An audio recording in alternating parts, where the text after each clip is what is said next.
अगर आपको दुनिया में सबसे सुंदर और यूनिक सनराइज देखना है, जहाँ सूरज के साथ आसमान में आपको कुछ ऐसे नज़ारे देखने को मिल सकते हैं और जहाँ के रास्तों के नज़ारे आपको बार बार रुकने पर मजबूर कर दे। इतना ही नहीं, यहाँ की हिस्ट्री और मार्केट्स में आप कुछ ऐसा खो जाएं कि वापस जाने का मन ही ना करे, तो आपको आना होगा तुर्की में।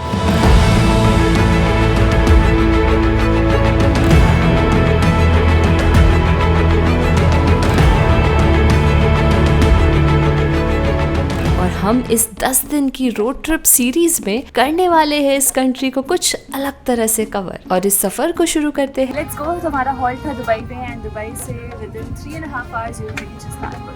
तो 6 घंटे की एक्साइटमेंट के साथ लैंड करते ही थोड़ा पैसा, सिम और गाड़ी रेंट करके हम निकल पड़े थे अपनी पहली डेस्टिनेशन की तरफ। Hello from Turkey. तो अब हमने गाड़ी रेंट कर ली है एंड ये बहुत ही लंबी 2500 किलोमीटर की टर्की रोड ट्रिप शुरू हो रही है and we are super excited for this. And I feel road trips का बेस्ट यही होता है कि you get to know the country in a very different and a better way, थोड़ा और अच्छे से पता चलता है। तो इस्तांबुल से 6 घंटे की राइड करके हम पहुंच गए थे कैपाडोकिया और डे 1 हम स्टार्ट करने वाले थे रेड टूर के साथ, थे वो भी अपने गाइड माइक के साथ। तो रेड टूर का पहला पॉइंट था इमेजिनेशन वैली। ये 11 मिलियन इयर्स ओल्ड पुराना रॉक फॉर्मेशन है जहाँ पर आपको अलग अलग टाइप के रॉक्स दिखेंगे। यहाँ की वैलीज में आप खुद की दुनिया बना सकते हो। किसी को एनिमल्स दिखते हैं तो किसी को अतरंगी कैरेक्टर्स। तो ये जगह सबके लिए है, इसलिए उतनी ही टूरिस्टी भी है।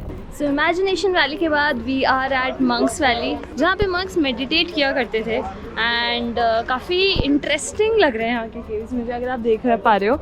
मशरूम हेड टाइप सा टावर्स इतने सारे निकले हुए। कैसे बने थे? बने ये लावा से है, तो नियर बाय सी के नीचे ठीक है टेक्टोनिक प्लेट्स का मूवमेंट हुआ था, तो उससे हाई प्रेशर क्रिएट हुआ एंड हाई प्रेशर से लैंड जो थी वो ऊपर की तरफ शेप लेती गई ओके फटने को। हाँ। और नीचे का जो पूरा मैग्मा था वो ऊपर लावा की तरह निकलता रहा। तो अगर हम इधर देखेंगे पूरा हाँ। तो ये सारी शेप्स ऐसे ऐसे निकली हुई है। हाँ। तो ऊपर का जितना भी पार्ट है क्राउन जैसा इन सारे हाँ।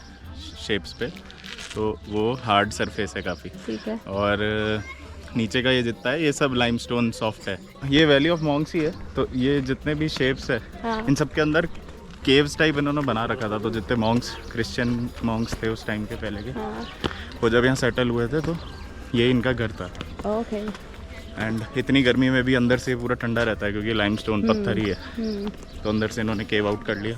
और मंक वैली देख के हम कैपाडोकिया में कुछ स्पेशल पॉटरी क्लास लेने वाले थे, वो भी यहाँ की सबसे पुरानी फैमिली के यहाँ। Hey, hi. Hola. Hello, how are you? Hi, Welcome. good. Thank you. Please follow me this way. So we are going to see one of our masters, pottery masters, doing this job. He said master after 10 years of experience. Imagine he is very young but also very talented. He started very young. This after that they put the jar in a mountain. When the sun was going through the circle, they said the wine is blessed. So after that they proceed to the king to offer in this way, making a reverence. So that's the use of this jar. तो जनाब की skills देख के मुझसे भी रहा ना गया और मैंने भी सोचा कि एक छोटा सा पॉट तो हम भी बना लेंगे। काफ़ी बढ़िया फीलिंग आ रही थी और अगर आप यहाँ आ रहे हैं तो ये ज़रूर ट्राई करना। Well done. It was really nice. उसके बाद हमने वहाँ के लोकल आर्टिस्ट को काम करते हुए देखा। काफ़ी होलसम और मस्त एक्सपीरियंस था। और फिर लंच करने आ गए एक यमी से लोकल रेस्टोरेंट में। और फिर हमारी नेक्स्ट लोकेशन थी कैपाडोकिया की underground city. One of the famous place in Cappadocia. If you have claustrophobia, I never recommend. But the last 8 years I visit, no one faint. Always we have good mood inside. The best place for the summertime. Always 10 or 14 degrees. Maximum 16 degrees. Let's discover together. Let's go. I'm claustrophobic, but I'll try. It's not that. Don't worry. I was so amazed to see कि किस तरह से ये पूरी दुनिया बनाई गई थी। फर्स्ट फ्लोर पे एनिमल्स और उसके बाद ठंड से बचने के लिए लोग रहते थे उसके नीचे वाले फ्लोर में, और किचन तो कुछ इस तरह से होता था। People were using just evening time. People wait darkness. Yeah. When they were covered with darkness, people began to cook something. Guys हम आ गए हैं उचीसार कैसल के व्यू पॉइंट पर। आप इसके अंदर भी जा सकते हो और 200 स्टेयरकेस चढ़ के you reach at the top to see the whole Cappadocia from the top. And अभी हम यहाँ से एक छोटा वे लेकर देखने जा रहे हैं इसे।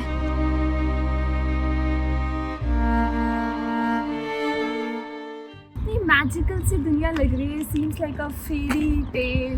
तो कहा जाता है कि पुराने ज़माने में लोग कहते थे कि यहाँ पर ह्यूमन से पहले फेरीज रहा करती थी, तो यहाँ के लोकल्स इनको फेरी चिमनीज भी कहते हैं। एंड अभी ये पूरा उचीसर कैसल एक टाइम पे लिविंग कैसल था 1940s तक। उसके बाद में इस कैसल में प्रॉब्लम्स आने लग गई, तो अब इसे कैसल को म्यूज़ियम में कन्वर्ट कर दिया गया है।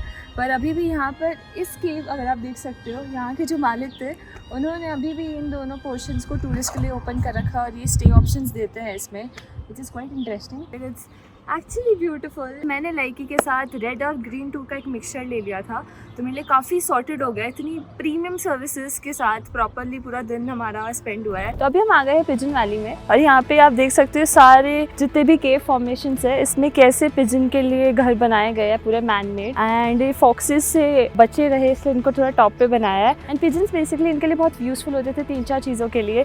पहली बात, बहुत अच्छे मैसेंजर होते हैं। दूसरे की कैसे इनका जो पूप होता है वो यूज़फुल होता है फर्टिलाइज़र की तरह, और कैसे इनके एग के शेल्स हेल्पफुल होते हैं इंटीरियर वॉल को बनाने में। और अटैक के टाइम पे लोग भी इनके शेल्टर हाउस को यूज़ करते थे छुपने के लिए, बिकॉज कोई अटैक नहीं करेगा यहाँ पर। एंड इसके पीछे आप देख सकते हो, this is the largest palace in Cappadocia, जो कि नेचुरली मेड है। फिर ह्यूमंस ने थोड़े अपने कार्व आउट करके यहाँ पे चीज़ें बनाई है, but it's so breathtaking.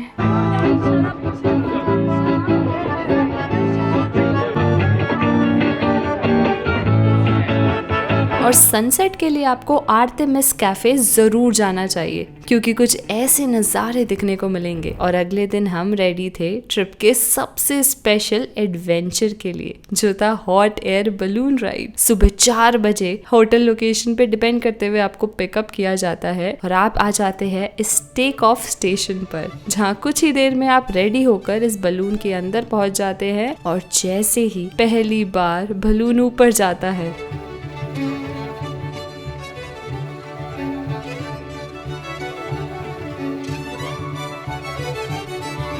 और लाइफ का सबसे सुंदर सनराइज आप वहीं देखोगे। आपके साथ साथ 150 से भी ज्यादा बलून्स हवा में होते हैं, और ऊपर से आप लव वैली भी देख सकते हो। और फिर लैंड होने के बाद शुरू होता है celebration.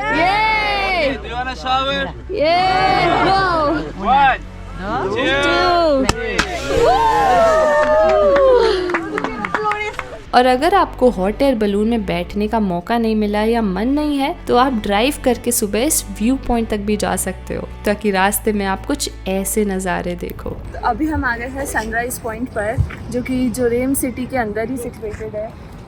And what a beautiful scene. I mean, आप देख सकते हो सनराइज हो रहा है and we are just flooded with balloons. ये सब देखने के बाद टर्की के मार्केट देखने का टाइम हो गया था। यार मुझे ना यहाँ के मार्केट्स बहुत ही बढ़िया लगे। पहली बात, यहाँ के सोवेनियर्स काफ़ी सस्ते हैं एंड बहुत ही वैरायटी एंड सुंदर है। तो आप मार्केट्स में आके एक्सप्लोर करो, बहुत डिफरेंट चीज़ें हैं, जैसे मैं दिखाती हूँ। ये pottery you can C different kind of, ये बड़ा इंटरेस्टिंग सा था। सिमिलरली अगर आपको ऐसे घर पे सजाना पसंद है तो ये बहुत सुंदर होता है। उसी के साथ साथ यू नो कारपेट्स के लिए टर्की इज़ सो फेमस, तो you can see there are lens.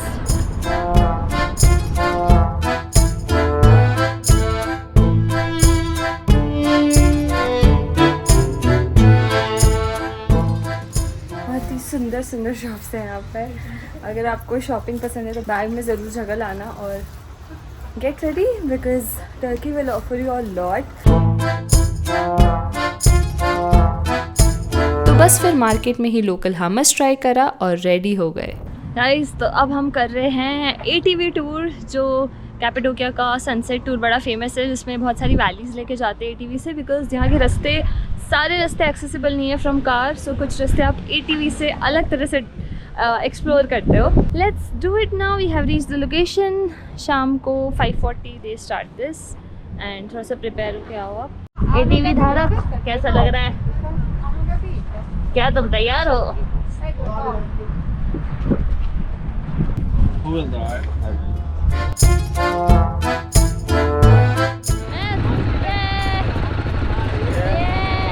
So basically 30 kilometre की मोटा मोटी राइड होती है, 2 घंटे लगते हैं। कितना मजा आ रहा है चला के, बहुत ज़्यादा। ब्रुम ब्रुम ब्रुम ब्रुम।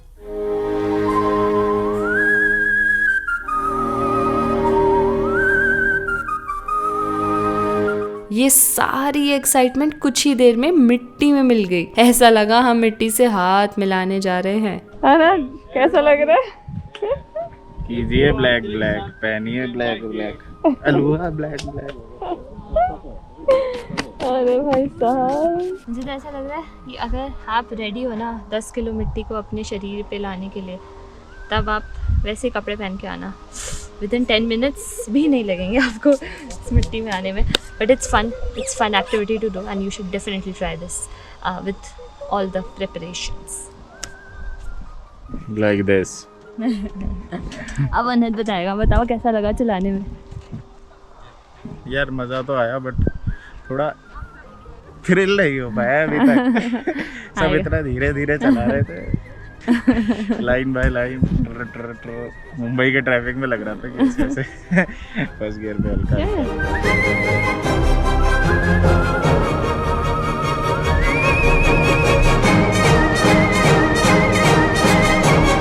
और इतनी मेहनत करके हम फाइनली पहुंचे सनसेट पॉइंट पर। तो चलो इसी के साथ मैं आपको कैपेडोकिया के केव होटल का भी थोड़ा सा टूर दे देती हूँ। तो हम रुके थे यूटोपिया केव कैपेडोकिया होटल में, जो शहर के शोर से थोड़ा दूर और नज़ारों से भरा हुआ था। इतना बड़ा कासल, मानो आप एक फेरी टेल में ही जी रहे हो। ब्रेकफास्ट से लेके डिनर बहुत ही अमेजिंग थे, इवन फॉर वेजिटेरियंस। तो टर्की का हमने एक डिलाइट वेजिटेरियन फूड ऑर्डर किया, जो है chilli leaf as a starter. Basically ऐसा है कि ये पत्ते हैं और इसके अंदर चावल है, पर बहुत इंटरेस्टिंग टेस्ट है इसका। बहुत ही बढ़िया फैसिलिटी और अलग एरा में रहने की फील आ गई थी। सो केव होटल का नाम सुनते आपको लग सकता है कि थोड़ा सा कोजी होगा, या फिर मुझे क्लॉस्ट्रोफोबिया है तो एक थोड़ा सा लगता है कि पता नहीं कैसा होगा। बट एक्चुअली अच्छे केव होटल्स आपको बहुत एयरी और स्पेशियस मिलेंगे, जैसे कि ये है। सो यूटोपिया केव होटल के room size, you can see this is the hall, और मैं आपको बेड एरिया दिखाती हूँ and this is so beautiful. तो रूम में आते ही आप वाइब्स देख सकते हो कि कितनी रस्टिक एंड पुरानी एंड बहुत अच्छे से सेटल किया है पूरा। एंड आप देख सकते हो मेरा तो फेवरेट ये फ़ोन था इनका, बिल्कुल पुराने ज़माने का। मेरे को रिसेप्शन में कॉल करने में मज़ा आ जाता था इस फ़ोन के साथ। इसी के साथ बाथरूम बहुत इंटरेस्टिंग है, let me show you. Imagine करो कि केव होटल में बाथ टब तक है, इट्स सो अमेजिंग। एंड इसी के साथ प्रॉपरली ये मेंटेन किया गया है। थोड़ा सा सीलिंग छोटा है ऑब्वियसली, बट ये बहुत ही ब्यूटीफुली मेंटेन्ड है। तो इसी के साथ हम अपने कैपेडोकिया का सफ़र एंड करते हैं और मिलते हैं अपने नेक्स्ट वीडियो में। तब तक के लिए don't forget to like, share and subscribe and hit the bell icon.